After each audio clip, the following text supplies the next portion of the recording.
네, 뉴스를 재구성해 보는 시간입니다. 뉴스토마토 산업부 최명석 부장 그리고 박민호 기자 함께합니다. 두 분 안녕하세요. 네, 안녕하십니까? 네, 자 오늘의 이슈부터 확인을 해보겠습니다.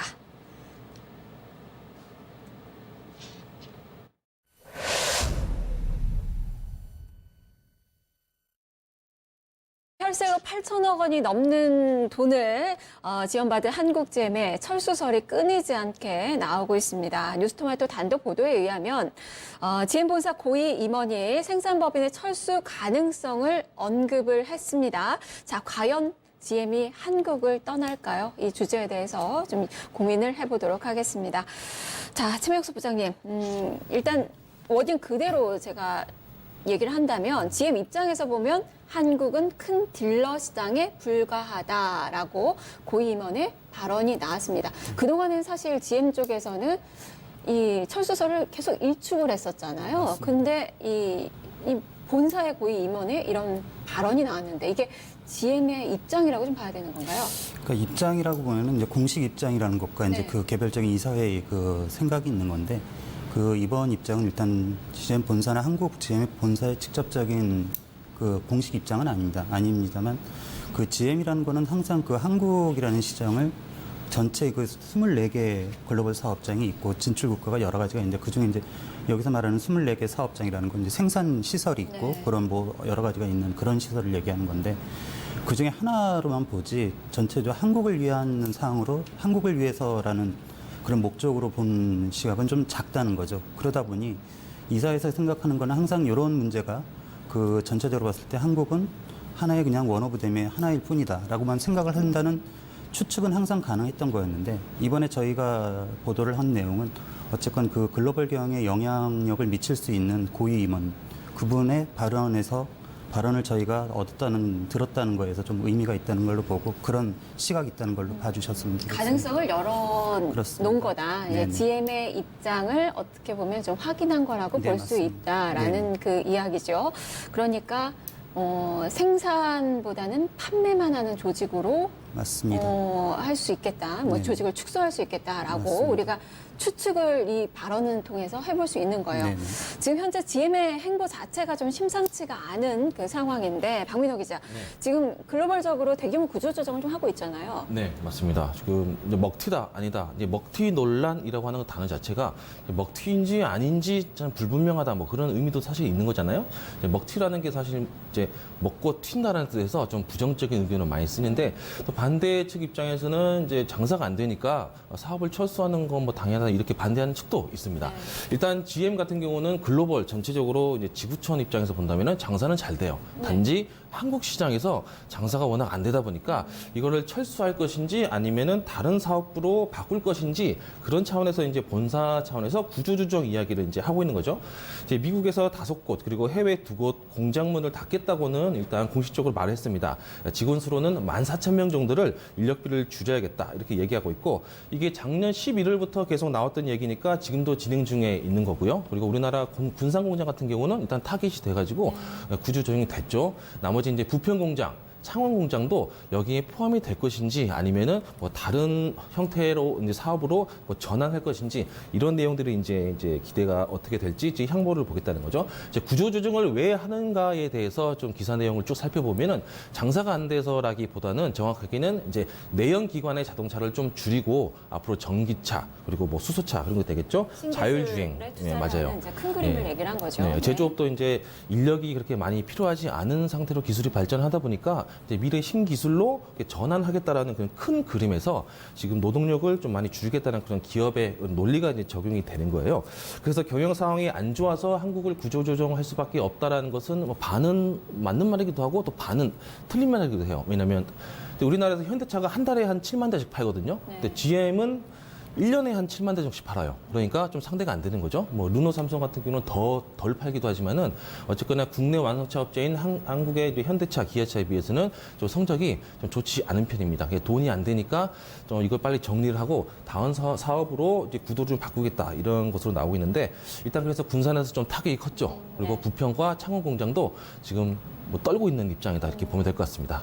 돈 안 되는 사업장은 접는다라는 게 네. GM의 입장이고 한국도 네. 예외가 될 수는 없는 그 상황이고 그렇죠. 지금 구조조정을 하는 그 상황에서 보면 내연기관이 아니라 이제 신기술 쪽으로 자율주행이나 전기차 쪽으로 생산 라인을 늘리는 그런 차원이라는 점에서 네.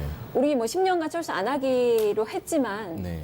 이것만 우리가 맹신할 수는 또 없는 그 상황인 것 같고 네, 그렇죠. 장사하는 사람 말 함부로 믿으면 안 됩니다. 네. 장사가 지금 글로벌적으로는 잘 되고 있다라고 얘기를 했는데 네. 이렇게 구조조정을 심하게 하다 보니까 4분기에는 정말 깜짝 실적이 나온 상황이에요. 네, 맞아요. 상당히 실적이 좋게 나왔는데 네. 하지만 우리나라의 실적은 좋지가 않잖아요. 지금 네. 내수 수출 그리고 지금 생산 가동률도 보니까 크게 절반으로 뚝 떨어졌더라고요. 떨어졌습니다. 떨어졌고요. 뭐 제대로 이제 새로운 신제품 같은 것도 이제 나오지 않고 있고 제가 이제 자동차 업계 쪽 사람들을 좀 아는 분이 있어서 좀 물어본 게 있어요. 이제 영업 비밀인데 예를 들어서 자동차 업계에서 뭐 할인 판매한다고 이렇게 페스티벌 한다고 고객 감사 이벤트를 네. 많이 하는 업체일수록 많이 하는 제품일수록 안 팔린다는 뜻입니다. 쉐보레에서 판매하는 제품들 보면 300만 원씩 이렇게 깎아주고 있거든요. 현대차, 기아차에서 뭐 K5나 소나타 깎아주는 거 봤습니까? 안 깎아주거든요. 그거는 사람들이 가만히 있어도 소비자들이 알아서 사기 때문에 가격을 낮추지 않습니다. 근데 쉐보레에서 판매하는 거 보면은 이제 여름 페스티벌에서 팡팡, 겨울 페스티벌 팡팡, 그리고 뭐 올림픽 한번 하면 또 올림픽 기념 고객 감사 이벤트 하고요. 또 올해는 황금 돼지해 페스티벌 고객 감사 이벤트라 해가지고 사실상 고객 감사 이벤트라고 하기보다는 원가를 빨리 뽑고 그 제조 라인에서 들어간 이제 연구비라든지 여러 가지 재료비들 이런 게 한 수조원 단위로 되잖아요. 그 원가를 빨리 뽑고 생산 라인을 이제 그만 스톱하겠다. 사실 그런 신호로 봐야 되는 게 맞아요. 이벤트를 많이 하면 할수록 좀 경영 상황이 어렵구나 이런 걸 이제 좀 캐치할 수 있는 거죠. 실제로 소비자분들도 이런 것을 좀 알기 때문에 그래서 오히려 더 안 사는 거, 그게 악재가 더 겹치고 있는 상황이죠. 네. 말씀대로 지금 구성구장 폐쇄와 한국 철수설이 좀 불거졌기 때문에 네.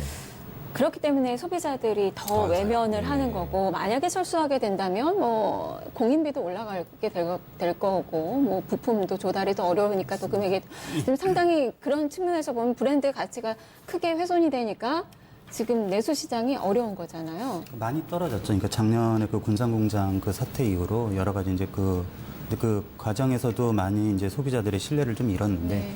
끝나고 난 다음에 너무 갑작스러운 이제 그 판매를 빨리 올리기 위해 갖고 이제 그 많은 할인 판매를 했었거든요. 그 반대로 이게 그 르노 삼성도 마찬가지로 이제 그런 비슷한 행사를 했는데 그 차라는 거는 요새는 한국 사람들도 이제 뭐 10년 이상 차를 타시는 분들도 있지만 대체적으로 요새는 공유하는 빌리고 빌려 타는 그리고 2, 3년 주기로 바꿔 타는 추세로 바뀌고 있잖아요. 그러면은 가장 중요한 게 팔 때 중고차 가격이 문제가 되거든요. 그러니까 300만 원을 할인 받았다고 해서 중고차 가격이 그만큼 대우를 받느냐. 그런 게 못 받는 것도 있고 결국엔 사면 오히려 손해일 거라는 그런 소비자 심리가 계속 작용을 하니까 계속 이제 악순환이 반복되고 있는 그런 상황이 되고 있습니다. 생산성이 또 계속 떨어지니까 이게 한국 GM의 정상화의 걸림돌이 될 수밖에 없는 거고 좀 악순환이 좀 계속 되는 것 같은데 보니까 지난해 5월에 GM이 한국 GM의 경영 정상화를 위해서 신차 2종을 지금 2종을 한국 공장에 배정을 했어요. 이게 보니까 2020년, 2021년 이렇게 2021년, 2022년 이렇게 이제 생산을 하게 되는데 그렇다면 3년 정도를 이 상황으로 버텨야 되는 상황이거든요. 이게 가능할까요? 그러니까 지금 그 사업장이라는 공장이라는 어느 정도 일정 수준의 그 생산 물량이 있어야지 이제 그 부품 조달과 그 다음에 그 생산 운영과 이런 것들을 모든 인건비를 뭐 전력 사용료나 이런 거를 뺄 수가 있는 거거든요. 그러니까 조선업계도 조선소가 굉장히 어려운 이유 중에 하나가 물량이 어느 정도가 채워지지 않으면은 고정비가 많이 오니까. 네. 그 한국GM 같은 경우는 지금 그런 고정 비용까지 그 사업장에서 감당을 하고 있으니까 점점 수익성이 생각보다 예전보다 훨씬 2~3배 정도 빠르게 비용 부담이 올라가고 있는 거죠. 그래서 지금 아마 2~3년간의 기간이 굉장히 굉장히 보릿고개가 될 텐데 그때까지 뭔가 지금 신차 계획도 없고 그다음에 이번에 이번에 또 배정받은 차도 내연기관 차잖아요. 그렇죠. 뭐 지금 GM은 전체적으로 뭐 미래차로 간다고 하는데 예. 전기차를 하나 또 배정받지 못했다는 거는 맞습니다. 철수설이 언제든지 지금 재점화될 수 있는 그 상황인 거잖아요. 그러니까 가장 중요한 게 올해 뭐 이제 신차 2종을 받는다고 했는데 대형 SUV하고 그다음에 픽업 트럭이라고 2종을 받았는데 그다음에 작년에 이제 볼트 같은 전기차 같은 경우 이 세 가지가 그러니까 대형 SUV하고 픽업 트럭은 한국에서도 어느 정도 시장이 이제 좀 올라가고 있는 상황이거든요. 근데 이런 차들이 아직까지 국내 생산이 결정이 안 된 차종들입니다. 그 결국에는 지금 한국에 있는 공장, GM 공장들이 한국 GM 공장들이 받아갈 수 있는 몫이 거의 없다는 거죠. 그러니까 GM의 본사 입장에서는 판매를 하니까 수익은 얻을 수 있지만 그 반대로 또 하나 이제 전기차 같은 경우에도 한국에서는 아직까지 배정이 안 돼 있으니 결국에는 이건 공장에서는 굉장히 그 3년 동안 과연 버틸 수 있을까라는 문제에 대해서는 과연 어느 정도까지 버틸 수 있는지는 좀 의구심이 계속 드는 대목입니다. 우리가 수출 기지로도 메리트가 없죠. 사실 인건비가 상당히 좀 비싸서 제가 알기로는 지금 뭐 인도에 거의 우리가 100이라고 한다면 인도는 한 20%밖에 안 되는 것 같은데 그럼 수출 기지로도 쓸 수가 없고. 그러니까 가장 중요한 네. 게 그 GM이 한국에 처음 진출했을 때도 항상 목적이 그거였거든요.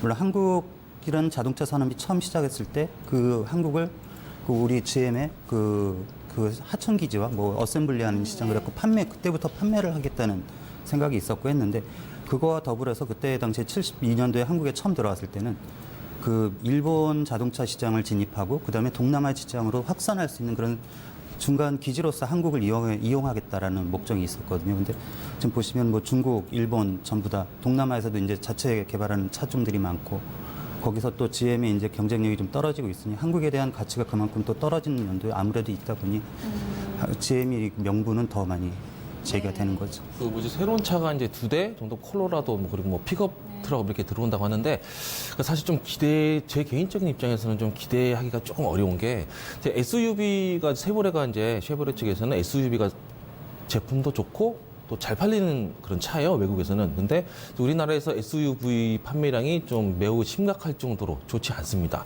현대차, 기아차, 그리고 뭐 쌍용 자동차에서 만든 SUV보다 훨씬 더 안 팔리고 있거든요. 그렇게 큰 덩치가 크고 좀 SUV 그리고 픽업 트럭 차량들이 새로 들어온다고 해도 기존의 우리 국내 차 업체 현대 기아차 그리고 쌍용차 이런 데서 만드는 SUV랑 또 다시 경쟁해서 또 그 판매량을 또 이길 수 있을까도 사실 의문이거든요. SUV에서도 좀 많이 밀리는데. 전체적으로 좀 본다고 하면 네. 지금 계속 지금 미국에서는 그 한미 통상 현안 회의에 때나 그다음에 한미 FTA 때도 그런 얘기를 했지만 항상 수입차 시장을 개방하라는 나라는 미국이었거든요.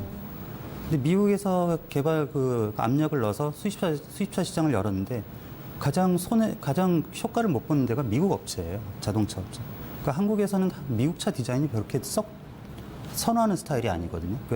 작년에 뭐 GM 같은 경우에도 이코녹스라는 SUV가 나왔는데 그 SUV가 그게 가격이 좀 비싸다고 했는데 알고 봤더니 그게 풀옵션이더라고요. 풀옵션인데 그런 예약을 안 하고 그냥 판매를 하니까 높아 보인다. 그 디자인 자체가 좀 한국은 좀 이거 아담하고 뭐 이런 좀 그런 모습이 있었는데 한국인들의 취향이 아닌 거고. 그런 거죠. 그래서 GM 전체적으로 팔리지가 않는 차였는데 아까 말씀하셨듯이 박 기자님 말씀하셨듯이 그 가장 중요한 거는 아무리 그 SUV 시장하고 픽업 트럭이 크고 있다고 하더라도 자 한국의 시장에서는 사실 B2C보다는 B2B가 크거든요. 그러니까 그 렌터카나 이런 개인 택시 회사 이런 회사의 물량을 한꺼번에 들어가는 그런 물량 영업 시장을 뚫어야 되는데 지금 한국 GM이 그거를 못 뚫고 있다는 거죠.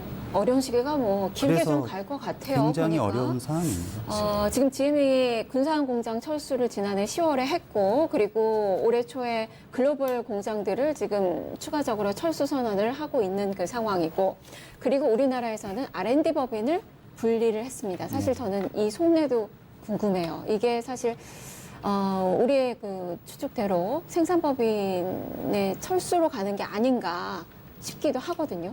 그래서 그 내용을 네. 이제 그 김우중 회장이 그 2014년에 쓴 자서전 그 책에서 좀 힌트를 얻었는데요. 거기에 그런 내용이 있더라고요. 보니까 그 군산 공장이 처음에 생산이 줄어들기 전에 거기 그 군산 공장이 원래는 그 준중형 누비라 라세티라는 그 준중형 지금 얘기하는 크루즈라는 모델을 연구 개발하고 생산하던 기지였는데 그 R&D의 생산 인력들을 그 유럽에 있는 오펠이라는 회사, 자회사, 그 회사에다가 파견을 보냅니다. 파견을 보낸 다음에 R&D 기능을 그쪽에다 흡수를 시켜버렸거든요. 근데 그러고 나니 그다음부터 원래 R&D하고 생산은 같이 가서 같이 한 데 묶여 있어야 되는데 그게 분리가 되고 나니까 생산이 떨어지게 생산량이 줄어드는 거죠. 폐쇄됐죠. 네. 그다음 오펠이라는 회사도 이제 마찬가지로 오펠이라는 회사도 내각이 됐는데 그 회사의 또 부평 공장에서 또 이제 R&D 조직인데 또 여기 있던 직원들이 또 상당수가 역시 오펠에 파견을 나가 있었어요. 근데 이분들이 이제 복귀를 했는지 전체가 복귀를 하지는 않은 것 같고 어느 정도 일부분만 복귀를 하신 걸로 알고 있는데 이런 식으로 R&D 인력이 묶어진다고 하면서 공장이 없어지는 폐쇄를 본다 그러면 이번 R&D 법인 설립이 아무래도 그런 수순에 비슷한 사항이 되지 않을까라는 추측은 할 수가 있을 것 같습니다. 추측을 만든다. 올해 네. 기업 구조 조정하면 굉장히 큰 이슈잖아요. 이슈고 사회적으로도 파급력이 굉장히 큰데 보통 지금까지 선례들을 쭉 보면 아닌 듯 하면서도 맞는 상황이 되고 또 혹시나 하면서도 역시나 하는 상황이 많이 연출됐었잖아요. 뭐 쌍용차도 마찬가지고 처음에 경영진에서는 이제 아니다. 그렇게 하지 않는다. 근로자들을 항상 보호하고 국내 산업을 지키기 위해서 계속 끝까지 남아야겠다라고 하는데 또 이제 기업은 또 비용과 수익대의 원칙 그 원칙대로 또 운영이 될 수밖에 없기 때문에 또 100%또 그 말을 또 믿을 수는 없는 것 같아요. 또 우리 입장에서는. 네, 사실상 보면 GM은 현재 뭐 산소호흡기를 차고 있는 그 상태가 아닌가 싶기도 한데 그래도 지금 현재 뭐 10년간 뭐 우리가 또 있기로 했고 그런 측면에서 본다면 완전 철수는 아닌 것 같고 이게 생산 법인의 맞습니다. 철수 이렇게 봐야 되는 거죠. 한국 이 GM의 미래를 좀 어떻게 그려볼 수 있을까요? 가장 중요한 거는 이제 그런 거죠. 이제 그 아까도 처음에 말씀드렸지만 GM이라는 회사는 한국에서는 독자 모델을 생산해서 개발해서 생산하는 데는 관심이 없거든요. 글로벌하기 시작을 받고 원래는 현재로 갔는데 그 GM이 한국 GM을 GM 대우자동차를 처음에 인수했던 배경이 뭐냐면 98년도 그때 당시에 올해가 이제 98년도 그 당시에 중국 시장을 들어가야 되는데 중국 시장에 들어가는 전략 모델이 없었던 거죠. 근데 그 모델을 대우에서는 소형, 중형, 그다음에 그 준중형까지 세 개에다가 마티스라는 소형차까지 만들어서 그거를 한꺼번에 개발을 하는데 드는 비용이 그 보통 수십억 달러가 되는데 한국에서는 10억 달러도 대우는 10억 달러도 안 되는 돈을 갖고 이 차를 다 개발을 했어요. 그래갖고 이 차를 개발을 한 다음에 GM이 인수한 다음에 여태까지 나오는 차들은 전부 다 이 플랫폼을 갖고 응용해서 만들었지 새로 개발한 차들은 아니거든요. 그러니까 지금 이런 상황에서 이제 어떻게 보면 GM은 이제 어느 정도 한국 GM에 많은 걸 다 뽑아 먹었다. 생각보다 그 낼 수 있는 수익은 다 냈으니까 이제 더 이상 어떻게 할 것이냐, 미래를 어떻게 할 것이냐. 근데 R&D 기능까지 떨어뜨리고 난다 그러고 생산 기지밖에 안 남는다 그러면 결국엔 예전에 다시 70년대에 처음 생각했던 그냥 하청 기지. 말 그대로 물량을 주면 조금씩 만들어서 내수 시장이나 팔아라. 극단의 경우에는 그렇게까지도 갈 수 있는데 그렇게 가서는 안 되겠죠. 그렇게 해서는 안 되죠. 전략 모델 또 말씀하시니까 재밌는 얘기 하나 해드릴게요. 자동차 업계 쪽 이제 실제 종사하시는 분들 얘기 들은 거예요. 이제 해외 시장에 로컬라이제이션 해가지고 현지화해서 자동차를 만들어야 이렇게 잘 팔리잖아요. 우리나라 뭐 현대 기아차도 뭐 중국이나 인도 외국에 팔 때 이름도 바꾸고 그 나라에 맞게 모델을 이제 개조를 해서 판매하는데 외국 차가 좀 인기가 없는 이유가 이제 우리나라 현재에 좀 많이 실패했다는 게 있어요. 우리나라 차가 인기가 있는 이유가 일단 소파에 앉으면은 마치 침대에 눕듯이 푹 안겨야 되는데 외국 차가 이제 미국 사람들 외국 사람들이 덩치가 크다 보니까 우리나라의 그런 푹 안기는 듯한 소파를 좀 생각을 못 하고 만드는 경우가 있고 그리고 무릎이 앞에 시트에 닿으면은 우리나라 사람들은 잘 안 산다고 하는 그런 또 마케팅 분석이 있어요. 또 그런 부분도 체크를 하지 못한 것도 있고, 또 쉐보레 같은 경우는 일단 처음에 판매하자마자부터 할인 판매를 시작했는데 그게 원가 분석에서 완전히 실패했다라는 그런 보고서가 또 있었어요. 이렇게 현지화에서 좀 많이 실패하기도 하고, 물론 우리나라에도 그런 사례가 있어요. 현대 기아차의 카니 땡이라고 하는 자동차가 대시보드를 너무 길게 만드는 바람에 지금까지도 계속 원가를 못 뽑고 계속 만들고 있는 그 정 회장님이 굉장히 붕괴하는 자동차 모델 중에 하나가 그 카모라고 하는 그런 모델이 있는데 그런 식으로 현지화에서 좀 많이 실패한 전략이 좀 부정적인 요인으로 작용했죠. 네, 그런 점들을 또 고려를 하니까 한국 GM이 이렇게 계속적으로 고민을 하고 있는 게 아닌가 싶고 사실상 지금 한국 GM이 대우차 인수한 게 한 4억 달러? 수준이죠. 예. 지금 제가 알기로는 그 부평 쪽 거기에 이제 지하철도 역도 생기고 해서 그 부지만 해도 한 10조 원은 되는 것 같은데 그 4억 달러에 인수해놓고 지금 10조 원이면은 지금 그것도 사는에다가 네. 자금 빌려서 산 거예요. 지원 받아서 산 거죠. 근데 부채 다 갚고 나도 이건 안 된 장사예요. 그렇죠. 네. 그러니까 지금 GM은 아쉬울 게 없습니다. 그런 측면에서 보면 정말 지금 뭐 꽃놀이 펴주고 흔들면서 주판을 지금 당기고 있는 게 아닌가, 튕기고 있는 게 아닌가 싶은 그 생각도 듭니다. 지금 사실 뭐 GM뿐만 아니라 지금 르노도 계속 또 같은 전례를 받는 게 아닐까 싶기도 합니다. GM 사태로 좀 번질까라는 그 고민이 좀 많이 되고 있는 것 같은데요. 그 결국은 지금 일단 노조 문제부터 시작이 됐으니까 이제 그 지금 아직 임단협이 타결이 안 되는 상황에서 그런데 이제 여기서 마찬가지로 그룹 부회장께서 이제 더 이상 계속 이렇게 노사 문제가 해결되지 않으면 그 신차 배정을 물량을 수출 물량을 배정하지 않겠다라는 얘기를 한 건데 단순히 노조 때문이라기보다는 여기도 마찬가지로 서서히 이제 르노도 지금 그 닛산과 지금 그 경영권 관련한 다툼이 있고 네. 하는 복잡한 상황에서 어느 정도 또 여기서도 마찬가지로 전기차 시장이라는 미래를 좀 담보해야 되는 그런 역량이 있고 지금 하니 대체 물량이 확보가 안 된 아직 거죠? 안 된 거죠. 올해 이제 네. 9월인가가 올해 9월인가가 네, 이제 끝나요. 만료가 위탁 됩니다. 생산이 중단되죠. 예. 네.